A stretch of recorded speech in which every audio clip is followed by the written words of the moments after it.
Alright, I'm just gonna say it. Battlefield 6 progression is not slow. You know what is slow? Waiting to get revived when you have 6 medics near you.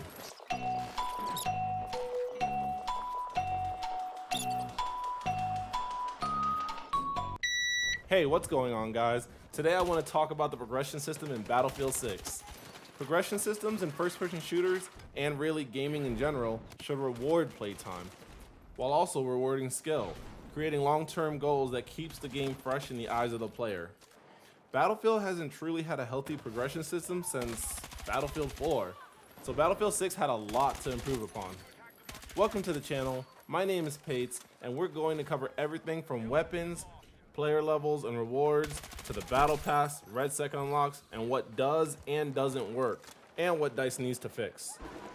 If you haven't noticed from last video, we've evolved with better quality, better commentary, and better gameplay. Let's get to it. Alright, let's get this out of the way. Battlefield 6 progression feels slow at first, but that's because the early game is basically a test drive. You're running around with guns that you don't even have the attachments you actually want yet. It's like trying to judge a car before you adjusted the seat. Attachments take time, and that's a good thing. It forces you to figure out which gun actually fits your playstyle before you throw a meta loadout on it and become a menace to society. Plus, early levels are slow in every first-person shooter. People are so used to Call of Duty giving you your entire arsenal in a tutorial mission that anything slower feels like 100 lashings. Most of the complaints come from folks who hop on, play 1 or 2 matches, go 6 and 28, and then wonder why they're still level 4. Yeah, some of us aren't kids and we have full-time jobs and other responsibilities, I get it, but that does not change the progression speed. Battlefield has always rewarded objective play, but some people treat flags like it's a contagious disease. Like, bro, capturing a point gives more XP than half the lobby's kills. Touch the flag, it won't bite, I promise. Then, there are players who forget challenges exist, even though they're basically handing out free XP like coupons. Get 25 assists? Boom, instant chunk of XP. And once your attachments start unlocking, the gun you hated at level 3 becomes a whole different beast at level 15. Once you get your setup, the XP rolls in way faster because you're actually starting to delete people. To be honest, if you spend more time respawning than shooting, the progression is going to feel slow. That's not a design problem, that's a mechanical skill issue.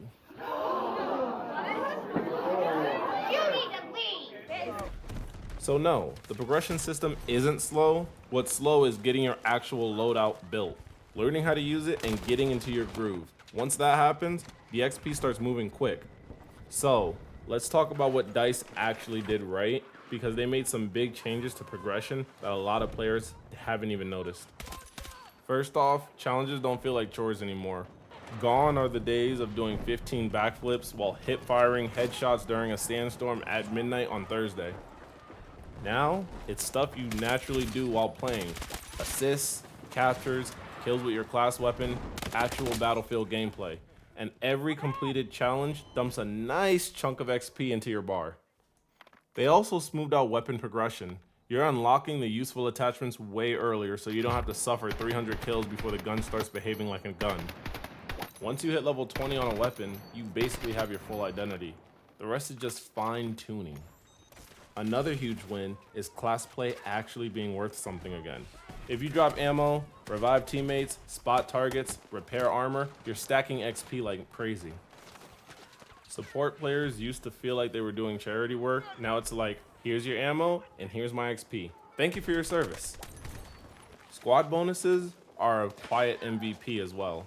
You capture a flag with your squad, extra XP. Assist from your squad, extra XP. Spawn on your squad, extra XP. Battlefield basically pays you to not be a lone wolf. And honestly, that's a good design. Lastly, they tuned XP rewards to match the pace of the game. Battlefield 6 is faster, more aggressive, and more chaotic, so the XP rewards had to keep up, and they do. Once you start chaining kills, captures, assists, squad bonuses, objective defense, your bar moves a lot faster than in past Battlefield titles. I have been playing Battlefield since Bad Company 2, and I played a lot of Battlefield 4. I only reached around level 100 in the lifespan of Battlefield 4, but here I am in Battlefield 6, a month in, surpassing it with no plans on stopping. So yeah, progression feels slow early, but once you understand how much XP you're getting from teamwork, challenges, and attachments, it clicks. And the real problem isn't the progression system, it's what players are doing to break it.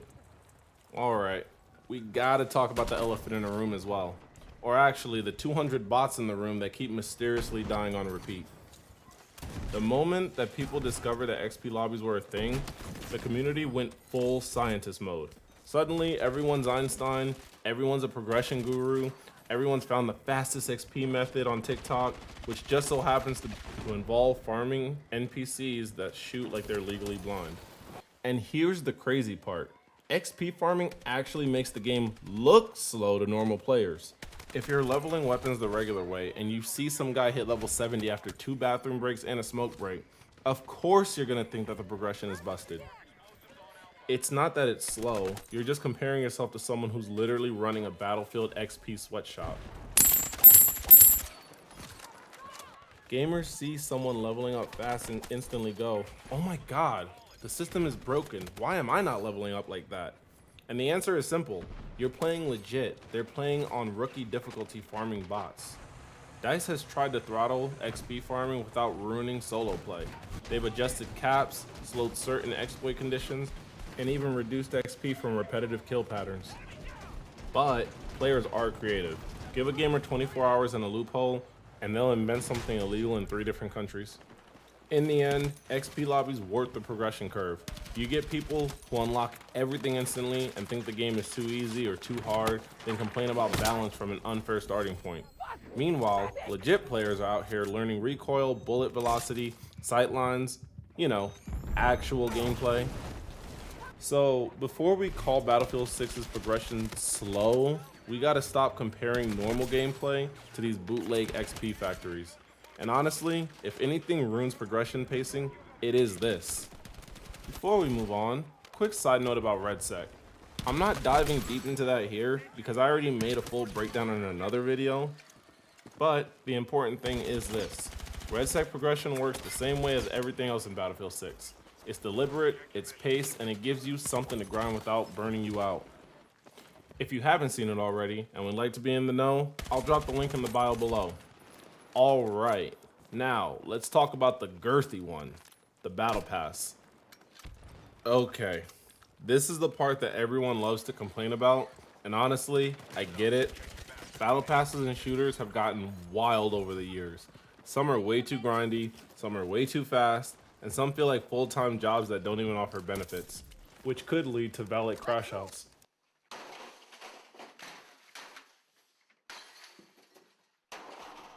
Here's the thing that people need to understand. You're not supposed to finish this thing in 2 days. If you blow through 100 tiers before the weekend, congratulations, you've now removed every long-term reward the game had for you. The XP pacing is intentional. DICE wants the Battle Pass to last a full season, not a holiday weekend. The XP you get from regular play, challenges, and even squad bonuses all feed into the pass at a steady rate. It's structured, not stingy. Challenges are basically your boosters. Daily challenges, weekly assignments, these are meant to push your Battle Pass forward even if you only log in for a few matches. You knock out 3 to 4 challenges, you're moving through tiers fast. If you ignore challenges, yeah, it's going to feel slower. And yeah, premium players get bonuses, rewards, XP boosts. That's normal. COD does it, Apex does it, Fortnite does it. Your grandma's mobile puzzle game probably does it.